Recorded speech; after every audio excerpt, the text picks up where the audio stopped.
always had a Schedule X in every case, which contained a really killing point. But that's his technique. I'm not sure this is quite such a powerful Schedule X, but nevertheless, here it is. So we've just put in references there. This is Mr. Black's document that I adopted, showing how, by reference to those monies which he drew down for personal purposes, were spent in various ways that are there set out, including purchase of 2 Bugatti motor cars and various other matters, some of which he could remember and some he couldn't, in his cross-examination. And the point I simply want to make is that any difficulties that he had in repaying sums to the bank were likely to have been exacerbated by personal loans he took down on the fact that he spent the money. So there's that point. Now the second point I wanted to make is in paragraph 155.3 of the skeleton, a point that I think I've already touched on but is important. We say the judge made an error of law in considering that the margin calls could only be met by monies. In fact, they could be met by transferring securities or by providing guarantees. We say the judge fails to consider whether the margin calls could have been met by the claimants in this way. So I take that point. And lastly, on the skeleton, paragraph 155.7, I think I was a bit quick maybe to accept my Lord Sir David Steele's point a while ago, that if there was some failure in relation to our advice about margin calls, that would take this point away. I've forgotten that we say this in 1557. We say the judge wrongly considered, and I think I gave you that quote, that because he found a possibility that the claimants would have been able to pay margin calls, a factor which led to the conclusion that notes were an unsuitable investment, this meant that the causal link was not broken by the claimant's failure to meet the margin calls. We say that was a non sequitur. Inconsistent with the Sulaiman case, I've referred to that case several times, and I'm afraid I'm just going to have to ask the court to look at that in due course, because I don't think I have time to go to it. It's a different case, but a very similar point arose in that case. And that was, we say, it was held there that even had unsuitable advice been given about margin calls at the time of investment, a deliberate decision not to meet a margin call broke the chain of causation, as the loss occurred by reason of the fall in value of the notes, and the investor's deliberate and irrational decision not to meet the margin calls, not for any failure of advice at the time the notes were purchased. That was the Sulaiman facts, and we say ours is not really far away from that. And then, as my Lord, what's the cross-reference to Sulaiman? The bundle reference. It's Authorities Bundle 4, tab 27. Thank you. And it comes in again in the next point. Your Lordship rightly noted that one of the ways we put this is a mitigation point. And we say again, if it considered as a mitigation point, you should have concluded, and again give the reference to us, Sulaiman, that the decision was extraneous. So that's all I want to say on the margin call point. The cognate point is the market conditions point at skeleton 162 to 164, and I think I can do with that quite shortly. I say it's a cognate point, not quite the same point, but it does say, effectively, that if it hadn't been for the wholly unforeseeable and dramatic events in the markets in September, October, because that really was the absolute high point, or low point, I should say, of the market, then the problems wouldn't have happened. What really happened here was that there was a sudden dramatic drop in the value of the investment portfolio, whatever else was going on, which is really mood music rather than the reality that's what really brought the whole matter to a grinding halt, and that is the true cause of the loss. Now, there are a number of cases in England which have found, in very similar factual situations, that this is the true analysis. The Sulaiman case again, the case that we cite, which is called case cited at the top of page 97, called Camerata and Credit Suisse, a decision of Mr. Justice Flo. The reference to that is Authorities Bundle 4, tab 23. I should note paragraphs 100 to 103. It's true there was one case going the other way called Rubinstein, which, and to be fair, we put that in the bundle, that authorities bundle for tab 24, paragraph 112. But I adopt what's in the skeleton argument, and I don't think I can improve on it in paragraph 162. Now, another way of looking at it is to look at remoteness, to say that the losses are too remote rather than anything else because they don't fall within the test. They don't fall within the test of remoteness. And we say if one does go there, that the contractual analysis would be correct. I haven't got time to go to the Achilles, the Achilles, more accurately, referred to in 1632. But there, Lord Roger, with I think the approval of at least 3 of the 5 judges, Lord Hoffman took a rather different approach, considered that particularly volatile fluctuations in shipping markets were not reasonably foreseeable, and hence the losses claimed were too remote. We say that's another way of looking at the case. Again, the Rubinstein case needs to be looked at on the other side of that analysis. But the problem is with this part of the case is that the learned judge, although these points were certainly made to him, hasn't actually dealt with this point. He's dealt certainly with the margin call point. But he doesn't deal, although we plainly argued it is a separate, if cognate point, with the wholly unforeseeable crash of the financial markets in September, October point. He hasn't dealt with it. So it's a bit difficult. We say he should have dealt with it, and if he had dealt with it, he would have come to the conclusion that we commend in paragraph 164. So that is 2 of the 4 causation type points. Can I now go to the others, which, as I say, I think do really come to much the same thing? And firstly, the judgment on this, because the judge does deal with this. Judgment 312 and 313.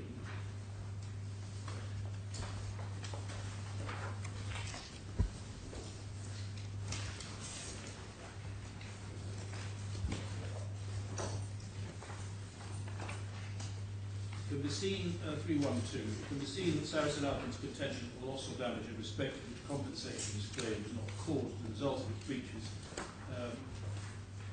falls into 2 categories, and I cited that paragraph before. So it's the first of those that we're now looking at. Even if those breaches had not occurred, the claimants would have bought the same or similar notes. And he deals with that in 313, which I passed over before. He says, first, I've held that the claimant's investment objectives were to obtain 100% capital protection, so that they could be sure of being in a position to pay off the borrowing by means of which the investments were funded, and to obtain an income stream out of which the interest payments on that borrowing could be serviced. The reasons which I've explained, these twin objectives could not be met by the notes or by any comparable structured financial product which treated the coupon payments as made on account of the return of 100% of the capital invested. Unless the claimants were ready and willing to change their investment objective, the notes were not suitable investments or borrowed money. There was no evidence to support the proposition that if they had understood that, they would have invested the notes on a comparable structured financial product. Now, we deal with that in skeleton 157.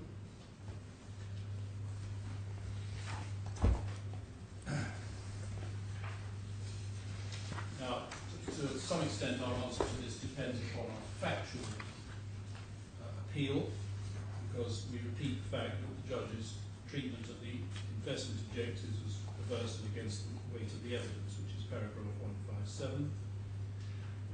We say further in 158, the judge's analysis of the effect of the investment structure was flawed and incorrect. See the paragraphs above. Then we criticise the way the judge has put the last part of that paragraph, where he says no evidence. We say that's the wrong way of looking at it. One is not looking for evidence here in the sense of primary evidence. The judge needed to draw or not draw an inference of fact, it's a secondary fact, not primary fact, of what the claimants would have done if differently advised. And we say that he didn't approach this in the right way. In his later judgment, if you wish to have bundle A1, his judgment in October 2014, paragraphs 6 to 8. Can I just allow you all to get that? It should be, if you're working from bundle A1, towards the back of that, not at the back. Tab 2. He gave an order on the 28th of October, and he gave some reasons to back it up. Yeah. The reasons being page 177 to 170. Well, 177 is the relevant part of it. And he deals with the point made, particularly by Mr. Black, in this hearing, that he hadn't dealt with the counterfactual position by adopting a simple no transaction approach. He had thereby disabled himself from considering, as he should have done, the what actually is likely to have happened if they had not been taken on as clients and given this product by my clients. So he records the third line of 5. It submitted that in order properly to measure compensation, it's necessary to make a counterfactual analysis as to what would have happened if the investments of Bank Sarasin had not been made. Particularly, it's necessary to ask whether if the claimants had not invested in Bank Sarasin, they would have invested elsewhere, and if so, in what they would have invested and what the consequences would have been. He rejects that submission. He says, I take the view that rejection is clear from the judgment read as a whole, clear quite where, but anyway. The position in this case is that these claimants were not investing their own monies. That's a very strange point. In my submission, it's not right. Just because you borrow money doesn't mean it's not your money once you've borrowed it. They were investing their own money, albeit their money was borrowed. It's not as if they're investing ABK's monies which belong to ABK. ABK weren't the investors.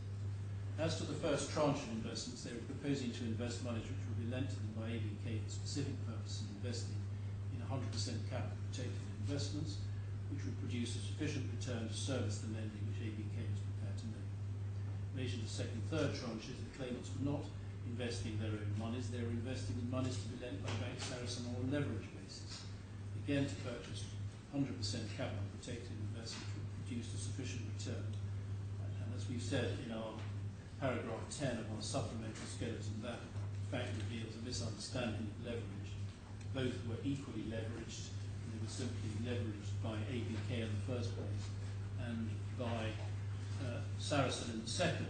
He says the conclusion I reached in my judgment was that an investor which satisfied the two criteria, that is to say 100% capital protection and sufficient income return, was not available. It's true he had come to that conclusion. Basically, you simply couldn't get it, which was effectively what Dr. Fitzgerald was saying, although the judge said that didn't get us anywhere. To suggest otherwise was unrealistic and unreal. No question the claimants ever proposing to invest in some other product. They would have been advised that the product, having the characteristics they required, was not one which could be obtained. In those circumstances, to investigate on a counterfactual basis what they would have done if they had not made the investments which they did make, would produce only one answer. They would have not borrowed as they did in order to make investments which they did not have the criteria which they required. Well, with respect, this is fantasy land. Here is Mr. Khorafi going to ABK, borrowing money in order to make investments, having certain requirements for those investments, which may or may not have been those laid down by ABK. He goes to my clients say to him, if they do the job properly, well, I'm sorry, there's nothing that can satisfy you. So the judge says, well, the whole thing would just have not happened. Everybody would have gone home. And ABK's money would not have been used, nothing would have been bought.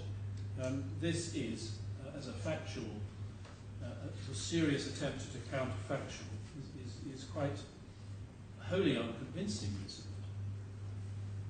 What should we say? Just picking up the skeleton, coming towards the end now of my causation points. In paragraph 165 and following, this is the point which we have put as distinct from the earlier point 2. As I said, I think it's the same as the earlier point 2. And we adopt the points there made, which I will not further elaborate, but we say they are well founded. So can I now, that brings me to an end of suitability, and I had just 2 points to pick up from questions from the court. And also Richard Field asked about what Mr. Alia has said about generic advice. And can I just give you some very quick references? Yeah. He did say that he'd given generic advice, and the references he dropped are all in D2. I don't think you need to look at them, I'm just giving you the list, short list. D2, tab 55, pages 1328, line 6 onwards, 1344, line 17, 1328 is the page number, internal page number 10, line 6 onwards. 1344, internal page 76, line 17. And then I have also references on pages 1346, 1348, 1349, 1352, and 1366 to 1367. And the paragraphs of his witness statement in E2, tab 71, are 33, 43, 50, 53, and 61. Thank you. Lastly, the other point I wanted to make is that where the lordships have doubts about dates and timings and things, I would commend, I know it's a bit late to be making this point, I would commend our chronology, which we put forward with some care, which hopefully the lordships will find reliable. We sent it to the other side to see if they agree. They haven't said they agree or disagree. So if there are doubts about the dates of the documents, that's at A2, A to D. And as I was a bit saying there, could you repeat the paragraphs in that Mr. Waller's witness? Yes, 33, 43, Yeah. 50, 53, 61. Thank you. Now, my lord, I have 3 topics left, which are much shorter.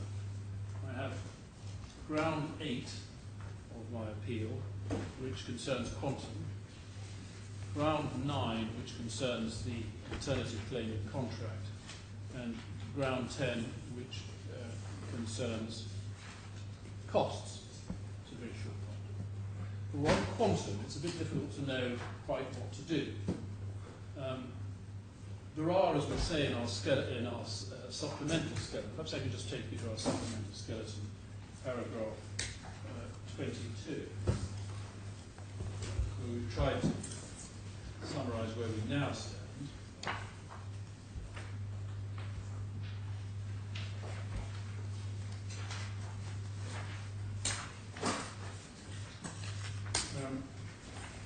We say, as set out in the first defendant's skeleton argument for the 20th of November, the extraordinary feature of the judgment was, despite this not having been a split trial, the judge failed to deal with the quantum of the judgment at all, save in the most cursory way.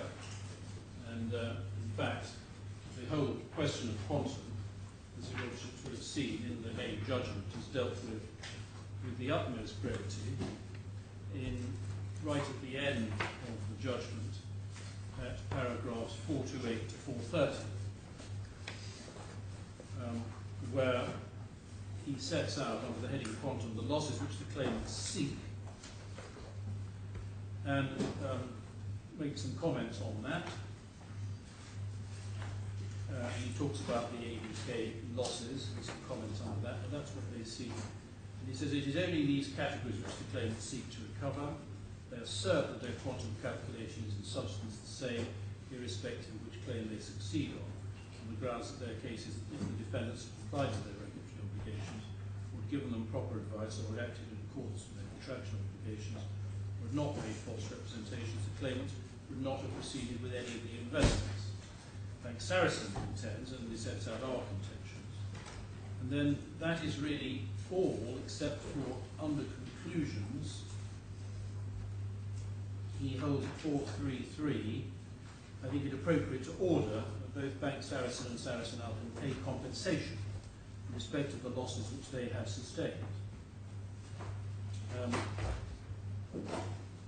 Now, as we say in our skeleton and our supplemental skeleton, that actually amounts to not dealing with quantum at all, except for that conclusory paragraph.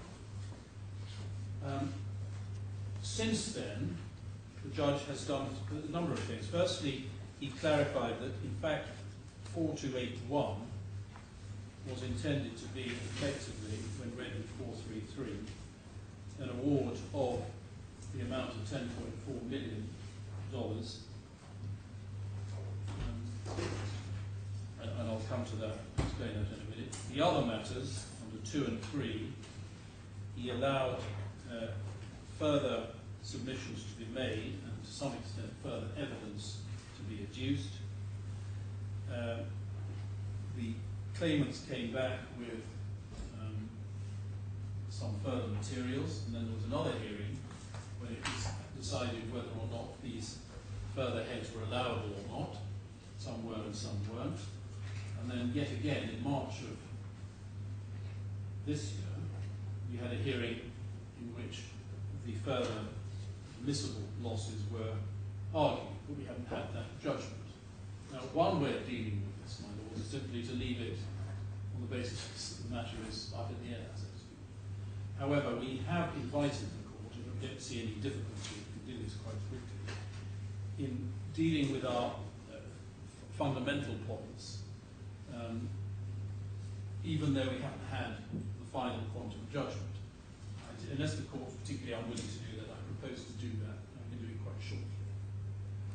I don't think I know enough to be able to respond to your inquiry. No, I just wanted and to in particular, wholly unaware of the scope and extent of the March hearing.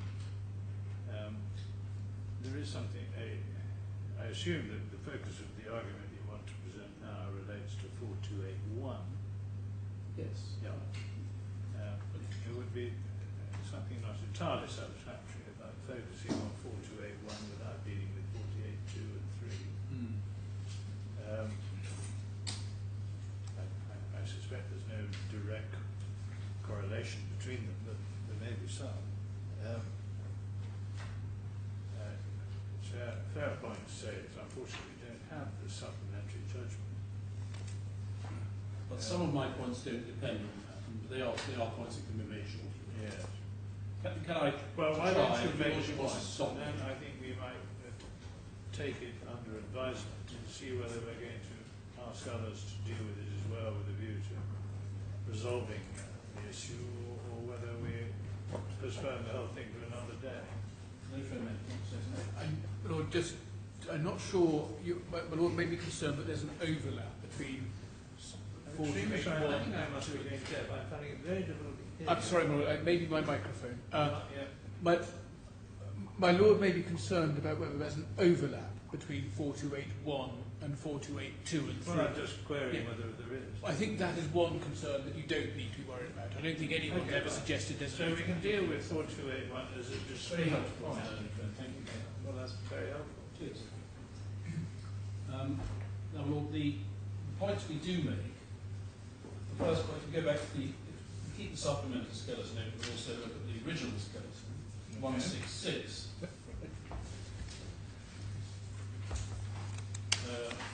We say the judge made an error of law in finding at 433 of his judgment, main judgment. I think it's appropriate to order that they pay compensation without determining the amount of compensation, or even the basis on which it should be calculated. The judge recited the claimant's case as to how quantum should be calculated. That's the claimant's case at 428 to 429. But that's all he did. He didn't reach any conclusions about that in those paragraphs. Whether at 428 at all as to whether such heads of loss were recoverable, and if so, on what basis they should be calculated, and what figures were payable. The judge had heard evidence on quantum during the trial that failed to analyse quantum at all. Important to note, this was not a split trial at all. This was a case in which everything was argued, and there was no reason not to have a full judgment on quantum. Now, the first point is the 10.4 million sub-pointers, which the judge subsequently ordered, was not an amount claimed by the claimants. What it was an amount put forward by the defendants as being the maximum amount which they could recover, and that's the reference to C34926, which we have in 16621. I won't take you to it because I don't think it's necessary, but that was they claimed about 70 million, something like that. We said the most it could be is 10 million, which was simply the cost of the investments less what we realised, plus interest. I think we would add more about interest, maybe not. But it was our suggestion of a minimum sum.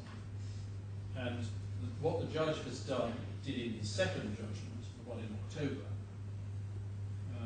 2014, was to adopt that and order that should be paid, saying that was what he intended by 4281. He said in 4281 that the sum was agreed. It certainly wasn't agreed. It was simply, as I say, our 10.4 million simply our minimum, our maximum claim. And so we make that good, and we say that in fact the claimants themselves took the same view in August 2014 when they wrote to the registry.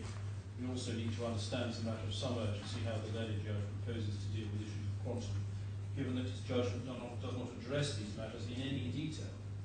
The claimants seek clear determination that they're entitled to damages and compensation.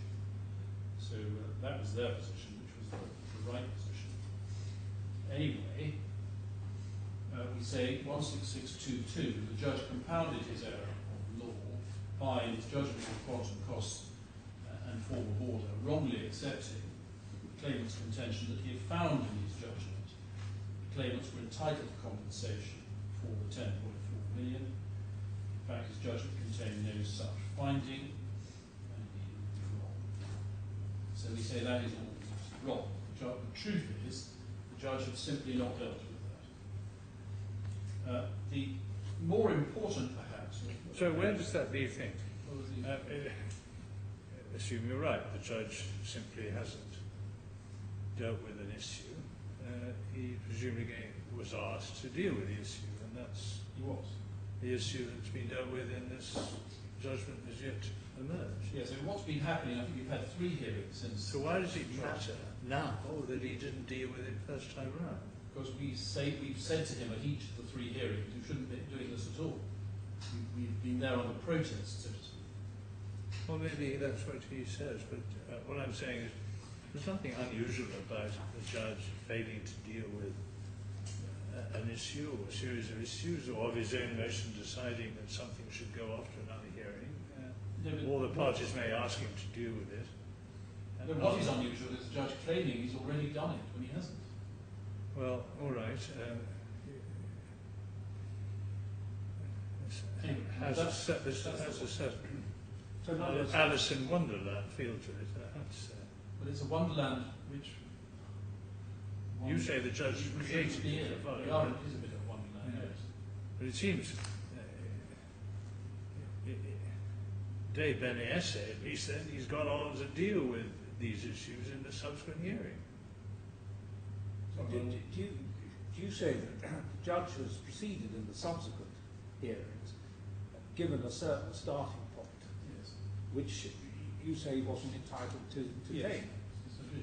And that's that you've been reserving opposition? Yes, we have. So what is the position you're reserving? That it can be correct to say that the 10.4 million was the damages under 28.1. So that's not been reopened in this subsequent hearing. The pleaded claim of the claimants, so it's not been reopened. No, we tried to reopen judge has closed us down completely. So your complaint is that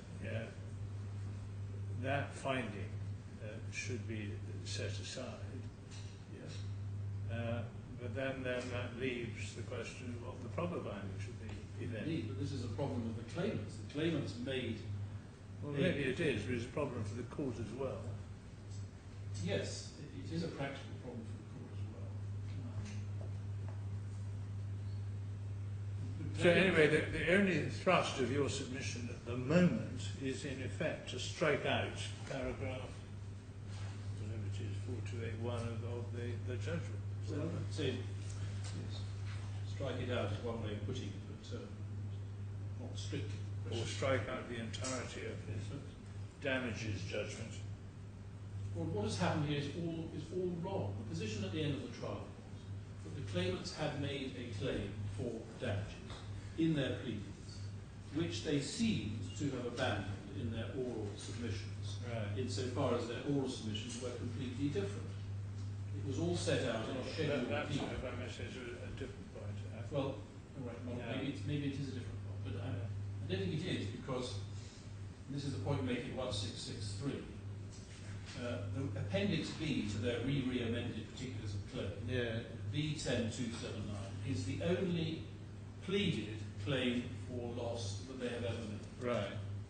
That has never been abandoned, it's never been amended. What has happened is that the claimants have mounted on a continual protest from us a wholly different case, based on a report of somebody called Griffins, who are accountants, by which they have tried to come up with a totally different claim, unrelated to their pleading. Time and time again you said, you must amend your pleading, this is not your pleading case, we object to the Griffin report, we object to the whole exercise. The judge, and that is the position that we went into the judgment. We had put forward our 10.4 million as the most you could possibly get. The judge has then come with his judgment saying that this first part of the quantum is agreed. It isn't. Quite so you say it isn't. Indeed, the claimant, what he ought to have done is said, what do the claimants claim, and have they proved it? And the answer to that is, they have claimed something which they haven't proved. Rather than grasp onto something we said about how something was a maximum, and then say that that's the amount that he's going to put in for his it's completely back. Was it on the back of that an interim payment? Was it on the back of something else? Yes, it was.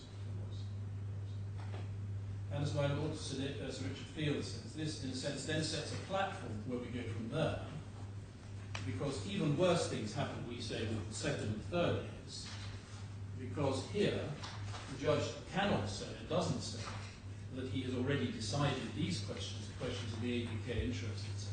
Can't say that. We have resisted these totally at the trial, and we say that the claimants wholly failed to prove them. They wholly failed to give even disclosure necessary to verify the figures on the always made. And yet when we come to the post-judgment, October 2014 hearing, the judge says, oh, well, they can have another go at it. I'm going to have another hearing, in which they can have another go at what they simply failed to prove at the trial. And you can't even use the 10.4 million to plug that gap. We protested vociferously against this. There have been no... yours is a pleading point, is it? Sorry. The judge is saying you can pursue those claims. You're saying you can't pursue those claims. You haven't pleaded them. No, this isn't a pleading. No, then what is it? No, the first point is a pleading point. This is a point that they had not proved. They say they owed a lot of interest to it. You're right, but that is the topic of the second. They shouldn't have a second bite at the cherry. Or if you go into a trial... Well, that's what I'm saying. This is a pleading point. It's not a pleading point. It's nothing to do. Shouldn't have two lots of evidence. Not pleadings, at all to do with evidence. You go into a trial, you say, I have had to pay... Well, what the judge has effectively said is that we'll hive off quantum and you can come back. Just let me finish. And he's saying, well, we'll have a judgment, a hearing on quantum, I've already made a finding, correct or incorrect, in relation to one of the heads of claim. I want to go on and deal with the other heads of claim. You're saying, no, you can't do that because you haven't pleaded them. No, it's not a question of you haven't proved it. Well, all right, but that's a topic that will only occur when the attempt to prove it takes place. Am I right in thinking, sorry, The attempt to prove it happened at the trial, and it was a disastrous failure.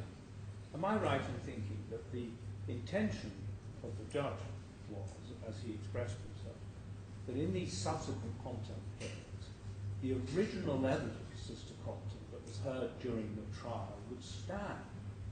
So there wasn't going to be a fresh go at quantum. The original intention was that you're left with your evidence. There was a small caveat to that as to unforeseen events that injustice ought to be allowed in. But otherwise, it was going to be really a computation exercise based on what had happened at the trial being a trial of everything, damages as well as liability. That may have been one part of his judgment, and of course what that led to was the claimants coming back with all sorts of additional claims they wanted to make. Well, that was up to the judge to deal with hearing. it. He could chuck it out or not. Well, he chucked some out and didn't chuck others Well, out. if he doesn't chuck one out, you can appeal that when you come to, if necessary, appeal the other judgment. Well, my submission is really very simple on this, the second and third points. Yes, It's this: if you go into a trial which is not a split trial, yes, you have to prove your case. yes. We attacked their case vigorously. We attacked their disclosure. We said, why have you not given us the documents to back up your evidence, your case, that the ABK interest was X, Y, or whatever it was? And we say that what the judge ought to have said in his judgment is, well, that's not a pleading point, they have failed to prove this head of loss. They haven't pleaded. What is in fact done is simply noted as one of the items of claim, saying, not pretending to be agreed, and then said, when we come back and ask him what he intends, well, we're going to have a further hearing when, in my submission, the claimants can have another go at proving what they have proved. So Richard Field is right, trying to keep the matter to the evidence given at the trial and not only limited further trial material. But why should someone who's gone into a non-split trial and has failed in his case have another go? But of course what it's done, it's hugely lengthened that. We've had 3 further hearings. And we still haven't had the judgment in the last hearing. And all of this, I'm sorry to say, because the judge didn't deal properly at all with the quantum in the first judgment. Well, I very much, I will speak to my colleagues, but at the moment I find it difficult to see how we can really usefully grasp this without giving consideration to the post-judgment hearing and the quantum hearing. Yes. Seeing what happened. I know that some additional evidence sought to be put in, was rejected. There have been other hearings, been further costs. But the blunt instrument of saying, well, the door should have closed at the end of the trial and you haven't proved anything, doesn't seem to me to be consistent with what the judge regarded as the just way forward. But let me speak to my colleagues and so for the moment, if you would like to address us briefly on 4281, which is, I mean, your case is, well, they haven't proved anything of that either. Well, it's not quite as strong in that case. This point is more of a pleading point than the other one, Right. because we do rely very much here, this is not on the fact that the claimants had put forward, as we say in 16663, I think it is, This is your B10279 point. yes, it is. Their plea in relation to loss on the investments was not in any sense associated with some claim of up to 10 or even 17 million. Well, no, I don't think I can put it that way. Oh, right. I think it may have been. But what we're saying is they made their pleading, their case as advanced at the trial had nothing to do with that, and was wildly inconsistent with it, and was put on a totally different basis, based on the introduction of a non-expert report, apparently to assist the court in some way, although we say it didn't, from these Griffin's people. So the Griffin report was part of the trial, or only part of the quantum hearing? No, it was part of the trial. Part of the trial. It had no status, this Griffin report. It wasn't an expert report. But We say it had no status. There must have been a dispute about it. There was a hell of a dispute. I'm sure there was. And I assume the judge made some ruling about it. Not really, no. Yeah. All right. Whenever we made a pleading point, the judge just listened and passed on. This was a very important pleading point, because this is the whole basis of the damage explained. Yeah. We said, look, we've got a pleading here, that seems to have been abandoned. The case has got no basis, connection with that anymore. What the claimant should do, he said this time and time again, is plead its case. And what they said time and time again was, well, that doesn't really matter, we've got the Griffin report, and we'll go on that. So we said, what status has the Griffin report got? It appeared to have no status. They said it was just there as an adjunct to their argument. It certainly wasn't expert evidence. And so the matter proceeded on that basis. The judge then doesn't make any findings at all, except insofar as he deals with that in his paragraph we looked at. And did all or some of these issues re-emerge in the subsequent quantum hearing? Not really, because our objection here was the fundamental one, which I'm still really arguing now, that in a sense, so it didn't really re-emerge. Most of the further argument was about the other heads of damage. Once the judge had said that the 10.4 million was awarded, which he just, in a sense, plucked from our defence, where we said the most you could get would be 10.4 million. He didn't agree, it was the most you could get. Well, I can't imagine anything more unfair. We've met a case, the case doesn't exist anymore. Another case is floated which isn't pleaded, based on something that isn't expert evidence.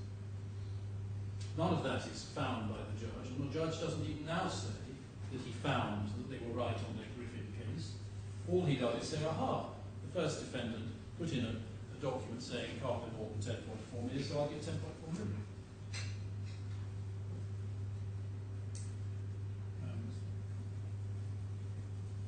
It just isn't that. But my Lord, if your Lordship feels, I haven't spoken to my colleague. No, but I had anticipated your Lordship might take that. If your Lordship feels, well, better wait till the quantum hearing. But then we have the point we make in the supplementary submissions. And of course, we asked for a stay of the further quantum determination pending this appeal. And that was quite understandable. It's paragraph 23 and 24 of our further submissions. That was understandably refused by this court on the grounds the Court of Appeal will, in any appeal, want all the judge's findings before it. We want to hear one consolidated appeal on liability, quite understandably. Right. We expect the court to say that. That's, of course, been scuppered completely by the fact we haven't got the judgment. Right. And we're having this very debate now.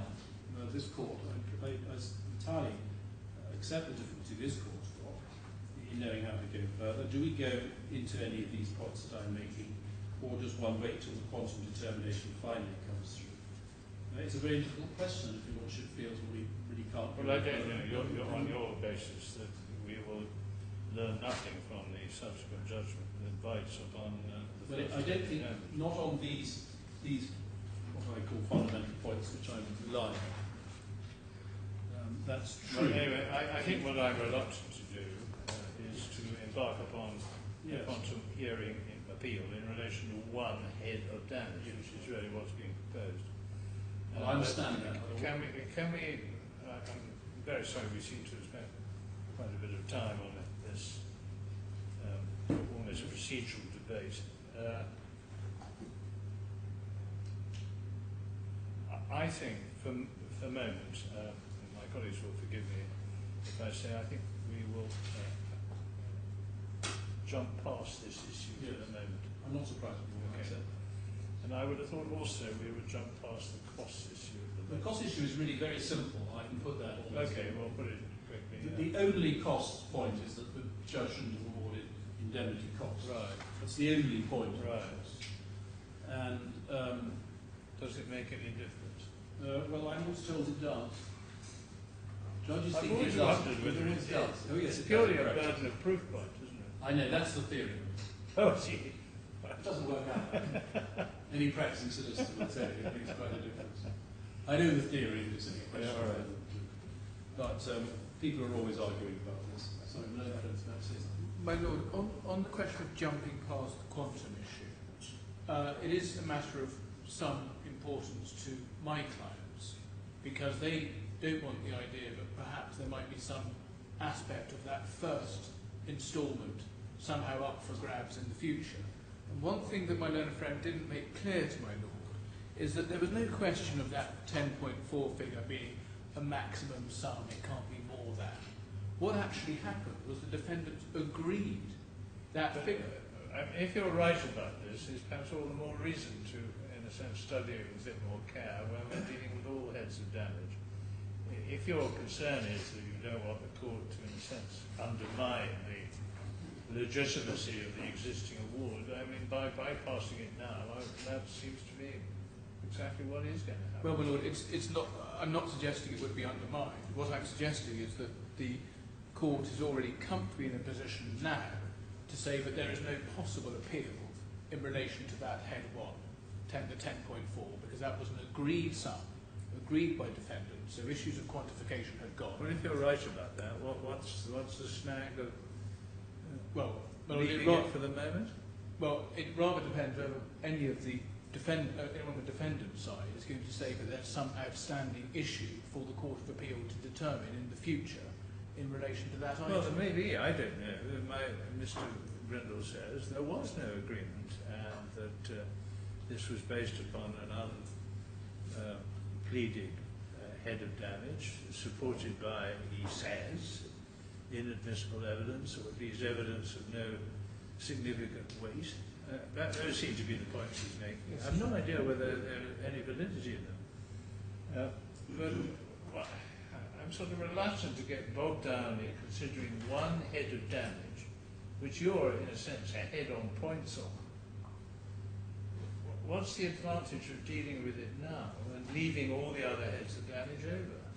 Well, one issue, and I'm in some difficulty from a personal perspective in talking about this, but one issue from my client's perspective is that there are some quite complicated arrangements behind the scenes in relation to CFA agreements and the like, all of which turn on whether there's been an award of damages in a particular sum. There has been one. Well, there has been. There has been, but there has been an order for payment. But the view is taken behind the scenes that there's a contingency, and from the claimant's perspective, it needs finality on that first tranche. No, I see. What you're saying is that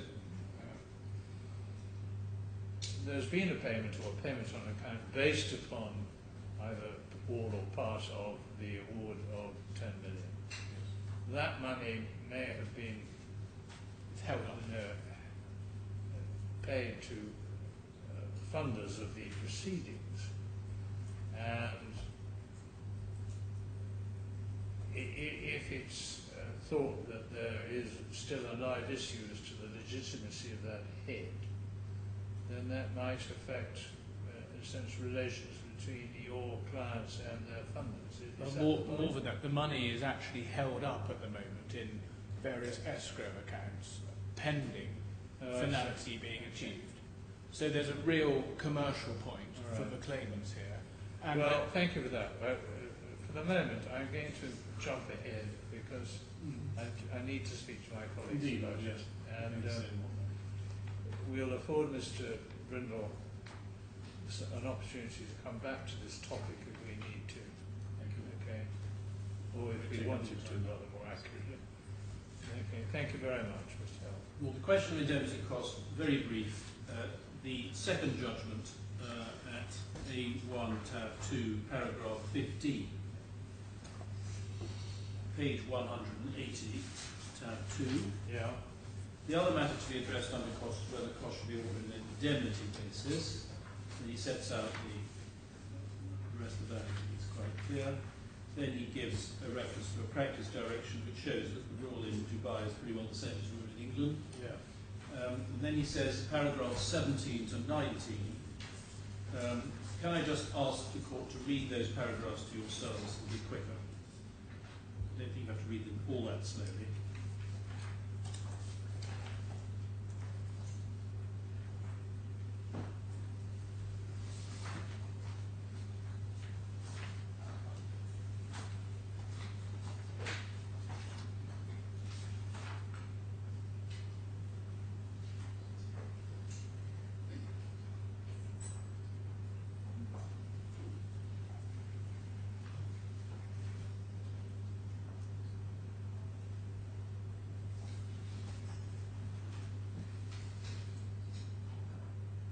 Yeah, thank you. I mean, we summarise our, we say, I mean, if the judge is right in those observations, then that would be a case for indemnity cost. Right. Challenge those. Well, this Some of is those parts part you of know your about. factual challenge. Some of them would go back to points I've already covered. So really, and particularly when he said recklessly, intentionally, and all that sort of thing, if he's right about that, well, I haven't got much to say. Conversely, if he's wrong, as we say he is about those sorts of things, he's overcooked the case against us on the AGBCs, then it all falls away.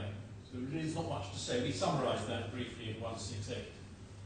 Really that's the only point on costs. It's really almost a consequential point to my main argument. So that only leaves one topic, which I need to deal with to some extent, although I'm going to do it briefly, which is issue 9, which is the alternative case for breach of contract.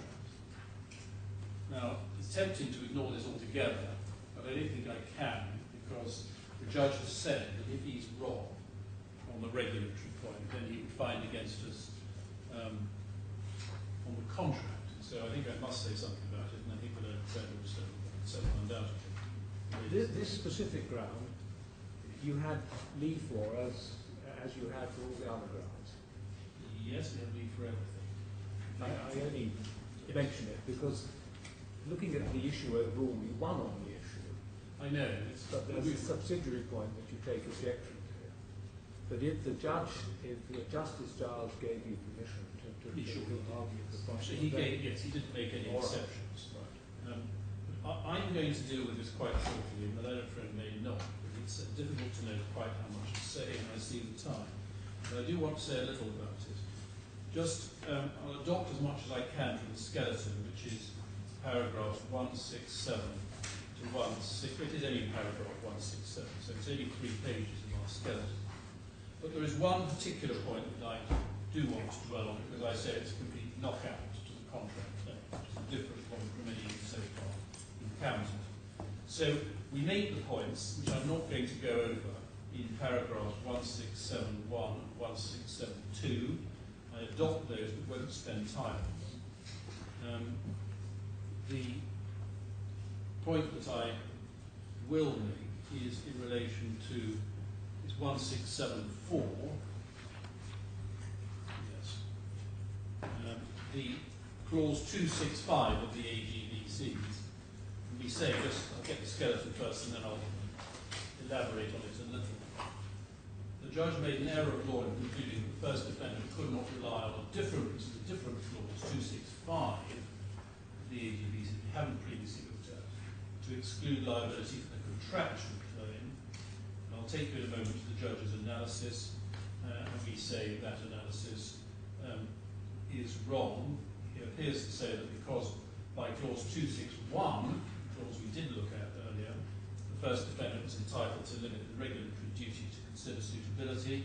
Clause 265 cannot have been intended to be construed as excluding any contractual liability. I'll develop this point a little if I can to say that is quite wrong, reasons I will develop. And we say in 1675, in any event, even if the above grounds fail, the judge made an error of law, deciding the advice was not carried out with reasonable care. And I'm not going to elaborate that, I'm going to leave that point. But I'm going to deal with the 262 point, 265 point. Now the judge, let's look at the judgment first, paragraph 345.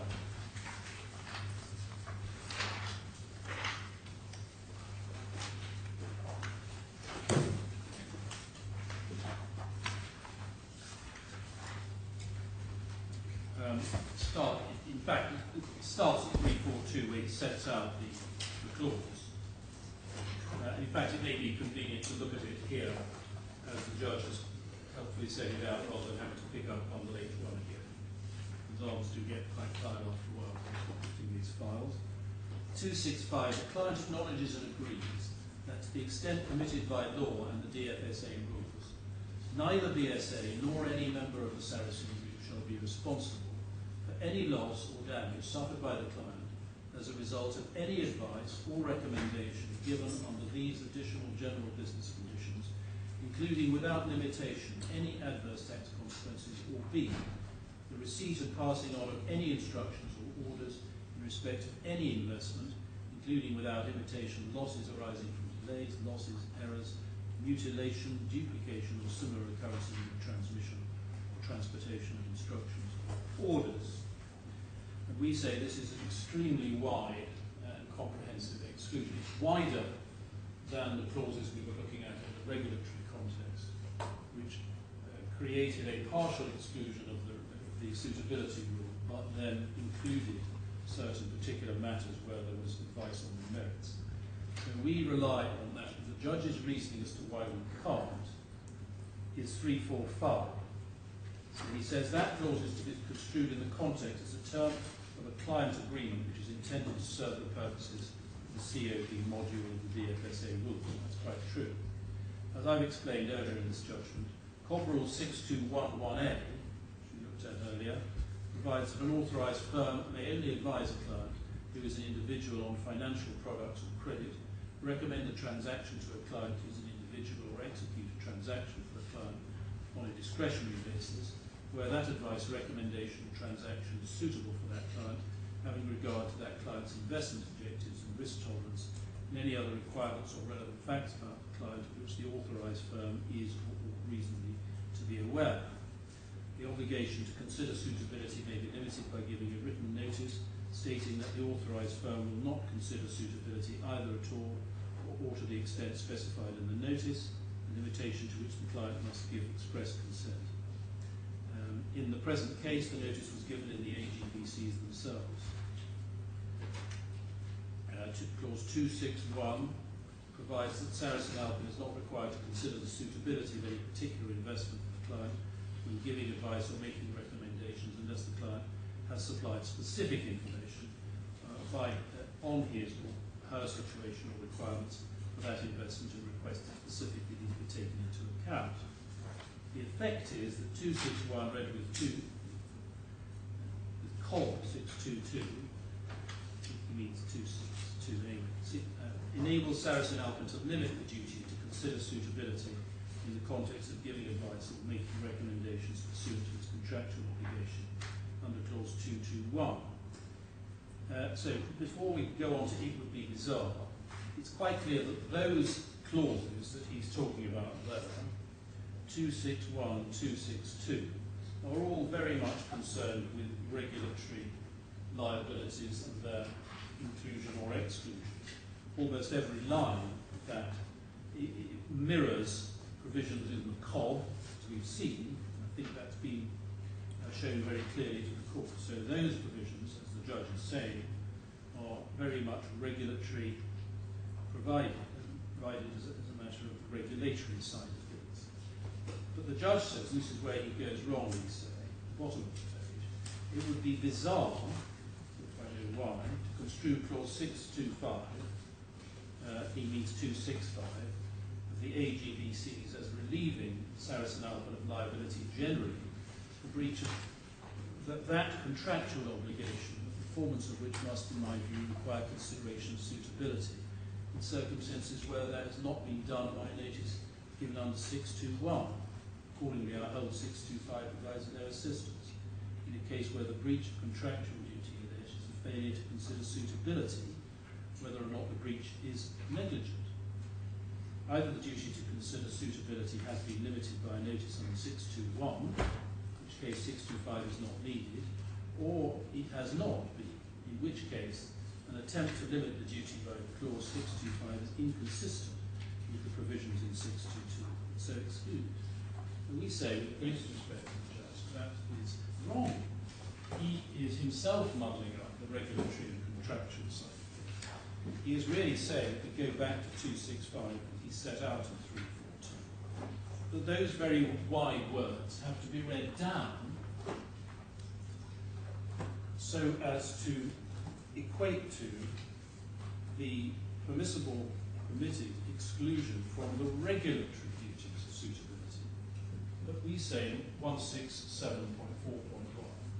that the fact that clause 261 permitted the first defendant to limit his regulatory duties in a way which clearly mirrors both Jen and Cobb to consider suitability is irrelevant to whether or not 265, which is a different provision, is apt to exclude liability for breach of contract. It is in avowedly and obviously wider, much wider terms. And it doesn't use the key phrases that you get in the regulations. It just talks about, or it does say to the extent permitted by the DFSA rules, I accept that. But other than that, it says not responsible for any loss or damage suffered as a result of, and then various other things are set out. It's a much wider provision. Now, it may be that when one's looking at the regulatory duty to consider suitability, that a more limited exclusion is permitted. But if the matter is to be put as a cause of action in breach of contract, separate from the regulatory basis, then, in our respectful submission, there is no good reason to construe clause 265 in this narrow way. So we say it is effective. There's nothing in the language which the judge seems to say makes it ineffective. It is just his point that it doesn't sit with 261. It's quite a short point, but we say, with respect, that that is right. The position is quite similar. I can't resist doing this to a case my Lord Sir David Steele's in called Titan Steel Wheels. If I could just refer briefly to that in Authorities Bundle 6.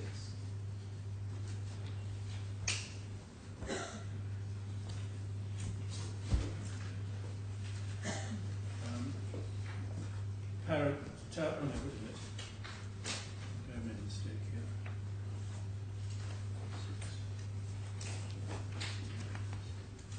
Yeah, 647. Bundle 6, tab 47.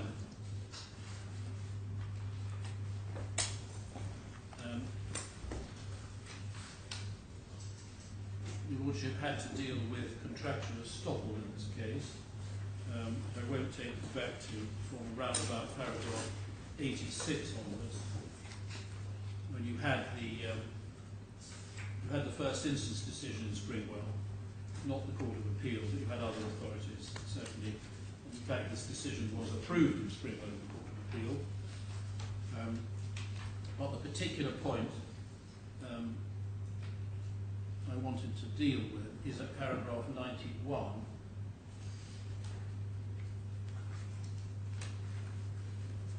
You say this, it is no answer to suggest that whilst the terms made it clear that the bank was not obliged to give advice, the bank was not protected if it did in fact give advice. There are a number of differences with this submission. The terms go much further than relieve the bank from any obligation to give advice. They provide that any statement is not to be treated as advice, nor can they be relied on. Commercially unreal to separate banking activity into silent execution service on the one hand, advisory role on the other. The impact of the terms is that whether or not Mrs. Plested offered opinions, suggestions or even advice is irrelevant. The parties have agreed the bank does give advice and it's not to be treated as accepting your responsibility. In other words, the bank's activities were to extend beyond mere execution. Contractual terms cater for that situation. There's no question of going beyond or outside these provisions. We say, my Lord, in this case, we should construe this clause 265 simply as a contractual provision. There is no reason to cut it down in any way, and we say it applies and is a complete answer to the claim of contract, and of course not to the claim for regulatory breaches. So, Lord, other than that, I think I've seen the time is exactly 5 o'clock. I have only finished. I've forgotten about Titan, but it does remind me of the stark contrast between the material that was available in Titan, namely recorded, all telephone conversations were recorded, and therefore there was a transcript available of all that was said between the bank and their client. With this case, which with the exception of HSBC's note, there's not a single document other than a recording. Right, well thank you very much, Mr. Brindle. Yes, just this point, well, sorry, in relation to your Lordship's observations, I've just been handed a note, as far as the lack of meeting notes concerned, I just recall that Mr. Alia said in his evidence that after meetings, emails would be sent and were a record of what was discussed and what was said, and there's some truth in that. One shouldn't overplay it. But he did say that. I'll just give you the reference to that. It's transcript D2. Okay. Not sure we've seen them. D2. No, Well, perhaps I'll show it. Shall I show it to you then? what he said? No, I was just asking for an example. Well, shall I show you the example would be the documents in the 8th bundle. Oh, I see. Yes. So We're not saying that meeting notes were sent out after the event, but there are a good number of emails which are in the 8th bundles. And as I said, well, could you just give me perhaps your best example of Mr. Alia sending an email which effectively outlined what is being discussed and what has been agreed? Because I don't think I've seen that. Can I just go to what Mr. Alia said in D2 first? In D2. D. Oh, in his text. In his evidence. And it's D2. All evidence. D2 56. Thank you. 01425. Thank you.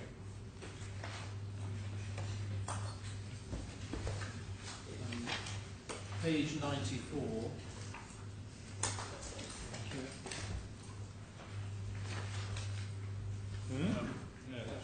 Yes. D2 50. D2 tab 56. Yep. Page 94. And question at line 3 is, on your own evidence, you were not keeping a record of each advice or recommendation to demonstrate compliance with the suitability requirements. Now, I think we have emails on file, enough emails to show what it is the client wants and what is being sent over onto him. So a record is being maintained of whatever is being discussed. Question, you have no basis at all even considering these products wherein your advice was suitable to those customers. Like I say, we did not make any specific advice, purely generic in nature. Now, as I say, I'm not putting that forward as a total answer by any means. What your Lordship has said to me. The lack of record keeping is undoubtedly regrettable, and I don't pretend otherwise. Right. Well, thank you very much. Well, Mr. Archer, you seem to have picked up a dog watch. Let's see how far we can go. Yeah, I can speak for about 15 minutes, and then I'll need to use the bundles, and I need to rearrange everything. But I'm happy to speak for about 15 minutes. Okay, well let's at least get started. Yeah, I'm not going to deal with the content points of my submission. I'll wait to see what your Lordship say when you come back on that. I'm not going to deal with any overlap points with Michael Brindle. So there are a number of points which overlap in both cases. So I'm not going to deal with those.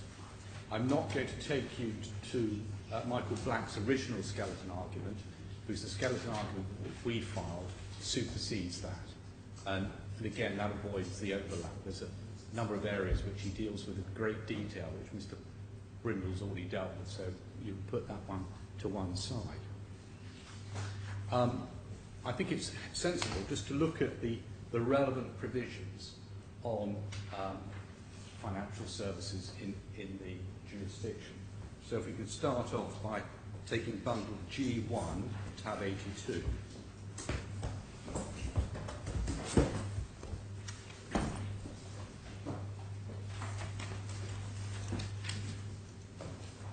Page 4594.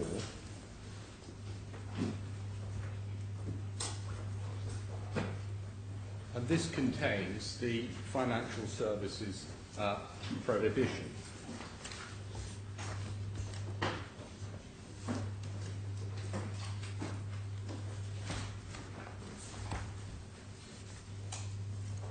Yeah. Subject to Article 41(6), 7 and 9 and Article 42(3), a person shall not carry on a financial service in or from the DIFC. 2, the DFSA shall make rules prescribing the activities which constitute a financial service. And 3, though prohibition in 41(1) is referred to in the law as the financial services prohibition. And then if we go to Article 85 at page 4630,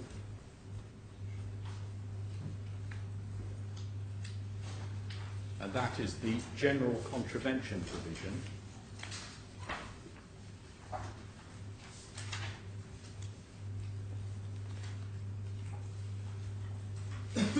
And that provides a person who, A, does an act or thing that the person is prohibited from doing by or under the law or rules or any other legislation administered by the DFSA, and there's B and C, and it says commits a contravention of such law, rules or other legislation as the case may be by virtue of Article 85 unless another provision of such law, rules or other legislation provides that the person commits or does not commit a contravention. And then Article 87 on the next page finds 1, except as provided in Article 90, a fine in relation to a contravention may be imposed either by the Financial Markets Tribunal under Article 34, by the DFSA under Article 90, but not by both in relation to the same contravention. And then Article 90 deals with administrative notice of the imposition of a fine. I'm sure your Lordships and your Excellency appreciate from just looking at the judgment of Sir John Chadwick that these provisions are not easy to construe. That may be an understatement. And they're often unclear and ambiguous.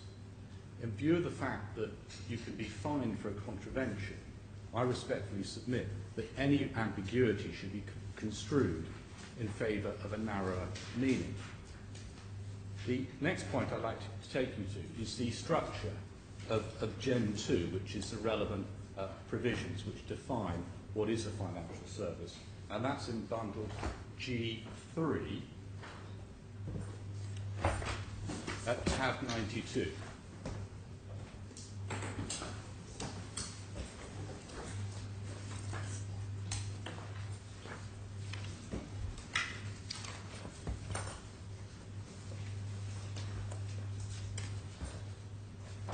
And the 93. 92 I'm so sorry. and G3. Yeah. And these provisions are similar, but not the same as the provisions in the UK. So you shouldn't automatically think that just because the UK's got a similar rule, it's exactly the same as these ones. But the structure is that under Gen 2, which is at page 5630, it explains what the chapter is. And then 2.21, which tells you what a financial services activity. An activity constitutes a financial service under the regulatory law from these rules where A, it is an activity specified in Rule 2.2.2, and B, such activity is carried on by way of business in the manner described in Section 2.3. And then 2.2.2, the following activities are specified for the purposes of Rule 2.1. For example, there's B, providing credit, and as you know, we say we were providing credit rather than arranging credit. But the first one that the judge found was applicable in this case is D, dealing in investments as principal. The next one he found was F, arranging credit or deals in investments. And we say we were providing credit and we were dealing in investments as principal. And there's an inconsistency between the judge's finding on D, saying that we were dealing in investments as principal, and him saying that we were arranging deals in investments for reasons I'll explain tomorrow. H is the next one that he found, was advising on financial products or credit.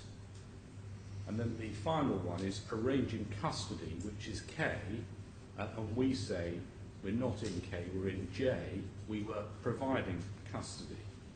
And the structure of Jen is that for each of these specified activities, there's a sub-rule which explains what they mean or provides exemptions for them. And we'll come to those probably tomorrow. The next item is by way of business, which is explained at 2.3 at page 5635. 2.31, subject to rules 2.3.2 and 2.3.3. For the purpose of these rules, the person carries on an activity by way of business if the person, A, engages in the activity in a manner which in itself constitutes the carrying on of a business. And I think that's the only relevant part there. And then exclusions are set out in 2.3.2. Subject to rule 2.3.5, a person does not carry on an activity specified on paragraphs A, and then there's a whole load of subparagraphs of rule 2.2 by way of business if, and then there's B, if the person is a body corporate and carries on that activity solely as principal with or other body corporates which are within the same group as that person, and for the purpose of the activity specified in paragraphs G, J, K and R of rule 2.2, the assets in question being belong to a body corporate, etc. And then you'll find that from 2.7, which is on page 5638, you'll see that there's further explanation. So that deals with dealing in investments as principal. That's 2.7.1. And then you have a whole series of exclusions.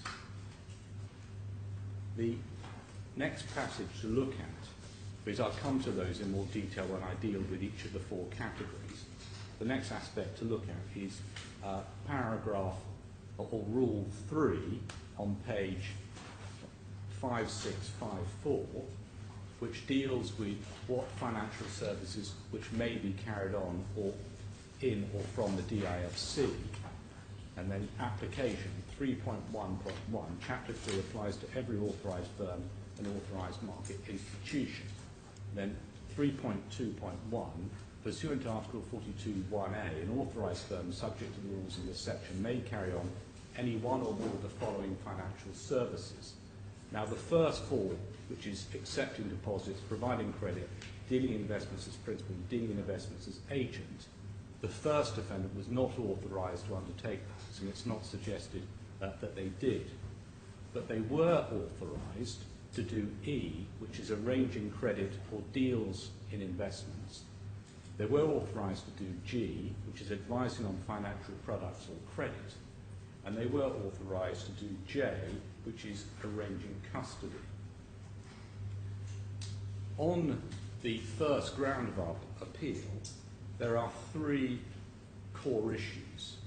The first is what specified activities did the second defendant carry on? The second is, were those activities carried on by way of business? And that may deal with, that covers the application of General 2.3.2b1, which I read out. And the third is, did the second defendant carry on a financial service in or from the DIFC? My Lords, the going through each one is going to take time, and I suggest I start off with that tomorrow. Okay. It's heavy going, and it's probably better that we all have a clear head. Thank you very much. Thank you. For that piece of news. Right. Well, I'm grateful. We'll see you at 9:30. Thank you. All rise.